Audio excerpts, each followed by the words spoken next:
BRS అక్రమాల పుట్ట తవ్విన కొద్దీ నివ్వెరపోయే నిజాలు వెలుగు చూస్తున్నాయి. ఇప్పటికే విద్యుత్, ఇరిగేషన్, ఉద్యోగ నియామకాల్లో బీఆర్ఎస్ ప్రభుత్వ అవినీతి బాగోతం బట్టబయలైంది.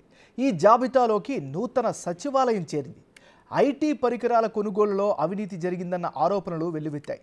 ఐటీకి సంబంధించి 180 కోట్ల అంచనా వ్యయాన్ని 6 నెలల్లో 361 కోట్లకు పెంచేశారు. నిబంధనలు పాటించకుండా ఇష్టారాజ్యంగా చెల్లింపులు కూడా చేశారు. దీంతో కాంగ్రెస్ ప్రభుత్వం ఈ అంశంపై విజిలెన్స్ విచారణకు ఆదేశించినట్లు తెలుస్తోంది.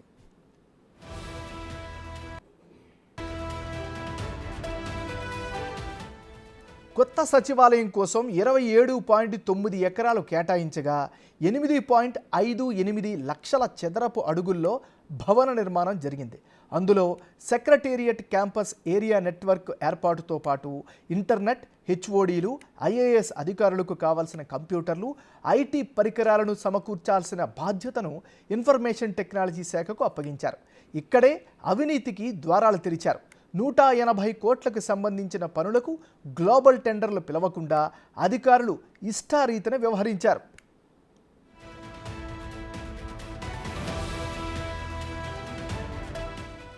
నిబంధనల ప్రకారం ఐటీ పరికరాల కొనుగోలును తెలంగాణ స్టేట్ టెక్నాలజీ సర్వీసెస్ చేపట్టాల్సి ఉంటుంది.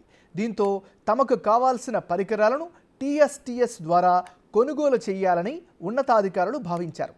అయితే గ్లోబల్ టెండర్లు లేకుండా, పత్రికల్లో ఎలాంటి ప్రకటన ఇవ్వకుండా ఈ ప్రక్రియ నిబంధనలకు విరుద్ధంగా ఉండడంతో తాము జోక్యం చేసుకోలేమని టీఎస్టీఎస్ స్పష్టం చేయడంతో దాన్ని పక్కన పెట్టేశారు. టెండర్లు పిలవకుండానే అత్యవసర పనులంటూ నామినేషన్ విధానంలో కేటాయించారు. పైగా కొనుగోలు చేసిన పరికరాల ధరలను మార్కెట్ ధర కంటే ఎన్నో రెట్లు ఎక్కువగా వేసినట్లు తెలుస్తోంది.